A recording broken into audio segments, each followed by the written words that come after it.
ആഷിമിന്റെ ഒരു കൊല്ലത്തെ ബാംഗ്ലൂർ എക്സ്പീരിയൻസിലേക്ക് കിടക്കുന്നതിന് മുന്നേ ആഷിം ഇപ്പൊ ഇതിന്റെ നമ്മുടെ BMB ഫിറ്റ്നസിന്റെ ഉദ്ഘാടന സമയത്തൊന്നും ഇവിടെ ഉണ്ടായിരുന്നില്ല. അപ്പൊ ഒരു കൊല്ലത്തിന് ശേഷം ആണ് ഇപ്പൊ ഇവിടെ വരുന്നതും കുറച്ച് ദിവസം ഒഴിവിട്ടിയപ്പോ ഇവിടെ വർക്ക്ഔട്ട് ചെയ്തതൊക്കെ.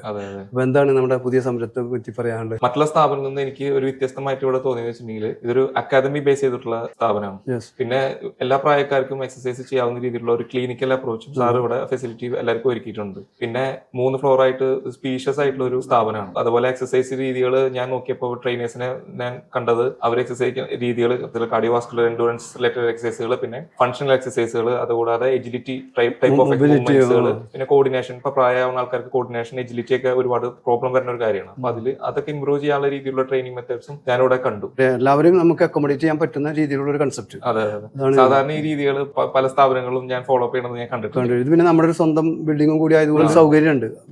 അതും കൂടിയാണ് ഇതിന്റെ പ്ലസ് പോയിന്റ്. മറ്റൊന്ന് എനിക്ക് ചോദിക്കാനുള്ളത്, ഇയാള് ബാംഗ്ലൂർ ഇപ്പൊ വളരെ സക്സസ്ഫുൾ ആയിട്ടുള്ള ഒരു കരിയർ കണ്ടെത്തി നിൽക്കുന്ന ഒരു വ്യക്തിയാണ്.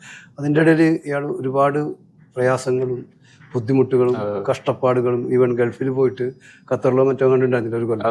അപ്പൊ അവിടെ പോയിട്ടും കറങ്ങി തിരിഞ്ഞു വന്ന ഒരാളാണ്. ഈ ഒരു സക്സസ് ജേണി ഒന്ന് ഷോർട്ടായിട്ട് പറഞ്ഞു. അതായത് ഞാൻ നാട്ടിലുണ്ടായിരുന്ന കാലത്തോളം 6 വർഷത്തോളം ഞാൻ തൃശ്ശൂർ ഫ്രീലാൻസ് ചെയ്തൊരു വ്യക്തിയാണ്. എനിക്ക് അത്യാവശ്യം പ്രീമിയം ക്ലയൻസ് ഒക്കെ ഉണ്ടായിരുന്നു.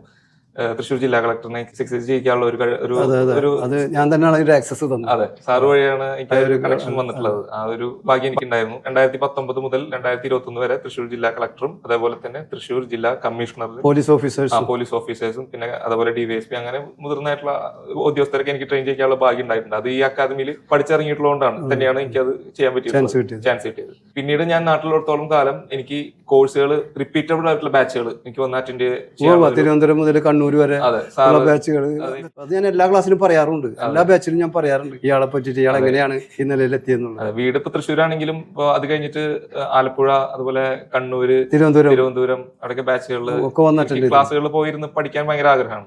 അല്ല, അന്ന് ഞാൻ മനസ്സിലാക്കിയത് ഇയാൾക്ക് ഒരു ബോധ്യം ഉണ്ടായിരുന്നു അങ്ങനെ പഠിച്ചിട്ട് ഇത് കാര്യമില്ലാന്ന്. അതുകൊണ്ടാണ് ഇയാൾ അത്രയും പെയിൻ എടുത്ത് അന്ന് ചെയ്തിട്ടുള്ളത്. പിന്നെ ഇതിൽ പഠിക്കാനായിട്ട് ഒരുപാട് കാര്യങ്ങളുണ്ട്, വിചാരിച്ചേക്കാൾ കൂടുതൽ. അപ്പൊ കൂടുതൽ ആൾക്കാർ സർട്ടിഫിക്കേഷൻ എന്നുള്ള ലെവലിലാണ് എപ്പോഴും നടക്കുന്നത്. പക്ഷെ അതിനുപരി ഇതിൽ നമ്മൾ പ്രാക്ടീസ് ചെയ്ത് നമ്മുടെ ലൈഫ് സ്റ്റൈൽ അത് ഇൻക്ലൂഡ് ആക്കി ഡെവലപ്പ് ആക്കാനുള്ള സ്വയം പ്രാക്ടീസ് ചെയ്ത് മാസ്റ്റർ ചെയ്തുള്ള കാര്യങ്ങൾ ഇതിലുണ്ട്. പിന്നെ എനിക്ക് മെയിൻ ആയിട്ട് ഞാൻ ഫോക്കസ് ചെയ്തിട്ടുണ്ടെങ്കിൽ നമുക്ക് ഒരു പേഴ്സണൽ ട്രെയിനിങ് എടുക്കുകയാണെന്നുണ്ടെങ്കിൽ ആളുടെ കണ്ടീഷൻ എങ്ങനെ നേരെയാക്കും, അതിൽ നമുക്കിപ്പോൾ ആളുടെ ലൈഫ് സ്റ്റൈല്, ആളുടെ ഡേ ടു ഡേ ആക്ടിവിറ്റീസ് എല്ലാം നമുക്ക് മനസ്സിലാക്കിക്കൊണ്ട് ആളുടെ കണ്ടീഷൻ എങ്ങനെ ഇംപ്രൂവ് ചെയ്യാം. നമ്മൾ ഒരു പ്രോഗ്രാം നമ്മുടെ രീതിക്ക് ക്രിയേറ്റ് ചെയ്യലേ ചെയ്യുക, അവർക്ക് ആവശ്യമായിട്ടുള്ള ഒരു പ്രോഗ്രാം ക്രിയേറ്റ് ചെയ്യുന്നത് അതാണ് എക്സസൈസ് ആണ് സാർ ഞങ്ങളെ പഠിപ്പിച്ചിട്ടുള്ളത്. തീർച്ചയായിട്ടും ആ രീതിയാണ് ഞാൻ ഫോളോ ഇതിൽ. ഇയാളുടെ കാര്യത്തില് എനിക്ക് ഏറ്റവും ഒരു സന്തോഷം തോന്നുന്ന കാര്യം എന്ന് പറഞ്ഞത്, ഇയാൾ വലിയ രീതിയിലുള്ള ഇംഗ്ലീഷ് സംസാരിക്കാനോ അല്ലെങ്കിൽ മറ്റു മറുഭാഷ, മാതൃഭാഷകളോ അതാത് സംസ്ഥാനങ്ങളിൽ ഉള്ള ഭാഷ സംസാരിക്കാനോ ഉള്ളതൊന്നും അത്രയൊന്നും കേപ്പബിലിറ്റി ഇയാൾക്ക് എന്താ പറയാ അത്ര ഫ്ലുവന്റ് അല്ല. അങ്ങനത്തെ ഒരാള് ബാംഗ്ലൂർ പോയിട്ട് ഇയാൾക്ക് അവിടെ എങ്ങനെയാണ് പെട്ടെന്ന് പറയാൻ പറ്റും, ഒരു കൊല്ലായി, പക്ഷെ എങ്ങനെയാണ് അവിടെ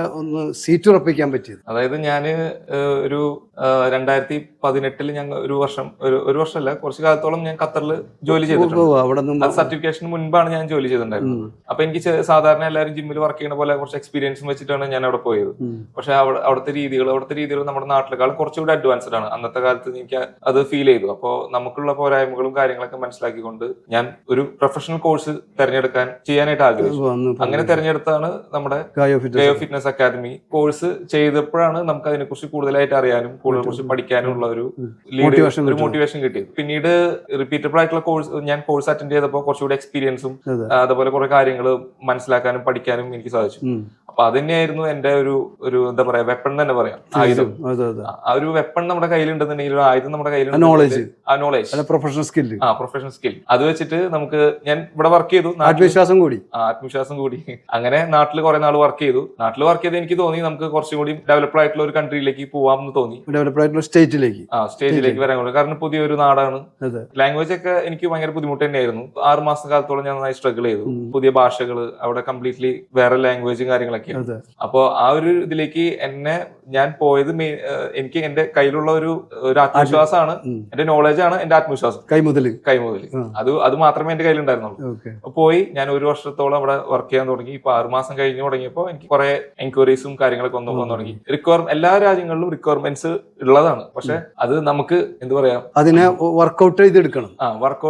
നമുക്ക് ഒരു ഡിമാൻഡുള്ള ഒരു പ്രൊഡക്റ്റ് ആകുമ്പോൾ അത് സെയിൽ ചെയ്യാൻ നമുക്ക് ഈസി ആയി. അതുപോലെ നമുക്ക് നോളജ് ഉണ്ട് എന്നുള്ള ഒരു കാര്യം അവിടെ നല്ല ഫീഡ്ബാക്ക് പോയപ്പോ എൻക്വയറീസ് കൂടുതൽ വരാൻ തുടങ്ങി. ഓക്കെ, ആദ്യം എങ്ങനെയാണ് ഇതിന്റെ മാർക്കറ്റിംഗ്, അതായത് മൗത്ത് വർക്ക് തന്നെ ആയിരുന്നോ ശരിക്കും ഇയാളെ നല്ലൊരു ലെവലിലേക്ക് എത്തിച്ചത്? നമുക്ക് ആദ്യം ഒരു ക്ലയന്റിലാണ് ഞാൻ എക്സസൈസ് സ്റ്റാർട്ട് ചെയ്തത്, വർക്കൗട്ട് ഒരു ക്ലയന്റിലാണ് ഞാൻ സ്റ്റാർട്ട് ചെയ്യുന്നത് അവിടെ. എന്നിട്ട് വളരെ സ്ലോവിലാണ് ഇങ്ങനെ കയറി വന്നത്. പിന്നീട് നമ്മൾ ഇങ്ങനെ ഒരാൾ ഇവിടെ അവിടുത്തെ ചെലവും കാര്യങ്ങളൊക്കെ ഇങ്ങനെ ആ സമയത്തൊക്കെ ഭയങ്കരമായിട്ട് ബുദ്ധിമുട്ടുണ്ടായിരുന്നു ആ സമയത്ത്. കാരണം അവിടെ പോയിണ്ടാവും അല്ലേ തുടക്കത്തിൽ?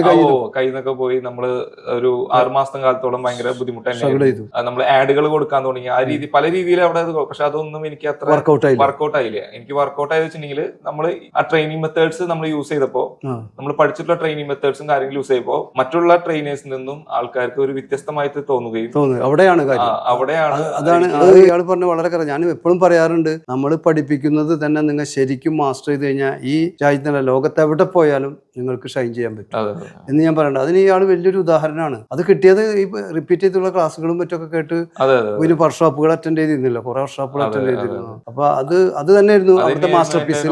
എന്റെ ആത്മവിശ്വാസം അത് തന്നെ. ഓക്കെ, അതിലൂടെ കൂടുതൽ എൻക്വയറീസ് വരാനും കൂടുതൽ ക്ലയന്റുകൾ എനിക്ക് കയറാനും തുടങ്ങി. അങ്ങനെ ഇപ്പോ നല്ല രീതിയിൽ എനിക്ക് ഡെവലപ്പ് ചെയ്യാൻ പറ്റി. അപ്പൊ ഗൾഫിലൊക്കെ പോയി വർക്ക് ചെയ്യുന്നതിനേക്കാളും കൂടുതൽ ഏൺ ചെയ്യാൻ എനിക്ക് ഇപ്പൊ പറ്റുന്നുണ്ട്. അല്ല, അതില് ഞാൻ ഒരു ആശങ്ക എനിക്ക് ഉണ്ടായിരുന്നത്, അത് ഇയാള് തിരുത്തി അല്ലെങ്കിൽ അത് ഇയാള് പ്രൂവ് ചെയ്തു. അതായത് ഇയാൾക്ക് ഇങ്ങനെ അവിടുത്തെ ലാംഗ്വേജും കാര്യങ്ങളൊക്കെ പഠിച്ചു വന്ന് ഒരു ക്ലച്ച് പിടിച്ച് വരുമ്പോഴത്തേക്ക് സമയത്തെടുക്കും, ബുദ്ധിമുട്ടാവുമോ എന്നുള്ളൊരു ആശങ്ക. കാരണം ഇയാൾ ഇവിടെ അത്യാവശ്യം വലിയ കുഴപ്പമില്ലാണെന്ന് ചെയ്യുന്നല്ലേ.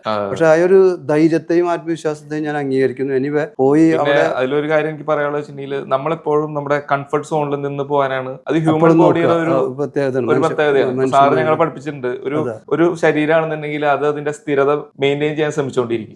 ഇരിക്കുകയാണെങ്കിൽ ഇരിക്കാൻ തോന്നും, കിടക്കുകയാണെങ്കിൽ കിടക്കാം. കംഫർട്ട് സോൺ നമ്മൾ അത് ഇന്ന് ബ്രേക്ക് ചെയ്യാൻ തീരുമാനിക്കുന്നോ അന്നാണ് നമുക്ക് കൂടുതൽ ലൈഫിൽ, അതായത് വെല്ലുവിളികൾ ഏറ്റെടുക്കാനുള്ള ഒരു ധൈര്യം വേണം. പക്ഷെ അത് രണ്ട് തരത്തിലെടുക്കാം. അതൊരു ഒന്നും അറിയാത്തൊരു വിഡ്ഢിക്കും വെല്ലുവിളികൾ ഏറ്റെടുക്കാം. അവസാനത്ത് അറിവും സ്കില്ലും കഴിവുള്ളവനും വെല്ലുവിളികൾ ഏറ്റെടുക്കാം.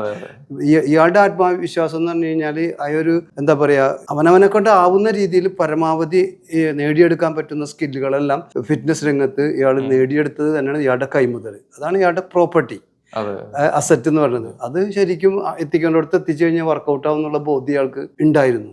അതാണ് അവിടെ എത്തിയത്. എനിവേ എന്താ പറയാ, ഇതുപോലെ വമ്പന്മാര് വാഴുന്ന ബാംഗ്ലൂർ പോലുള്ള ഒരു സ്ഥലത്ത് ഇയാള് ചെന്ന് അവിടെ ഇയാളുടേതായ ഒരു വ്യക്തിമുദ്ര പതിപ്പിക്കാൻ കഴിഞ്ഞു എന്നുള്ളത് ഞാൻ പഠിപ്പിച്ച ഒരു വിദ്യാർത്ഥികൾക്ക് എനിക്ക് വളരെയധികം സന്തോഷവും അഭിമാനവും തോന്നുന്നു. അത് എന്താ പറയാ, ഇനിയും കൂടുതൽ ഉയരങ്ങളിലേക്ക് എത്താനായിട്ട് സർവേശ്വരൻ എല്ലാവിധ അനുഗ്രഹങ്ങളും തരാം. അതേപോലെ ഇങ്ങനെ ഒരു അക്കാദമിയിൽ പഠിക്കാൻ പറ്റിയതിലും എനിക്ക് ഒരുപാട് സന്തോഷം. Thank you.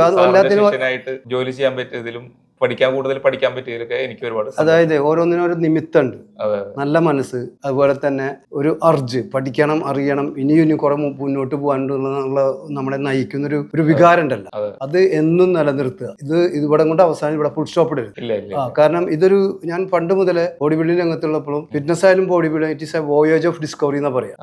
കാരണം ഒരു പായക്കപ്പൽ പറയണത് അത് ഞാൻ മനസ്സിലാക്കിയ കാര്യമാണ്. നമ്മൾ അപ്ഡേഷൻ ചെയ്തുകൊണ്ടിരിക്കുക മാത്രമാണ് നമുക്ക് ഈ ഫീൽഡിൽ നിലനിൽക്കാൻ. അപ്പൊ എന്റെ ഞാൻ കാണുന്ന വിജയം, ഞാനിപ്പോ ഇന്നെ പോലെ ആവണമെന്നൊന്നും വിചാരിച്ചതല്ല.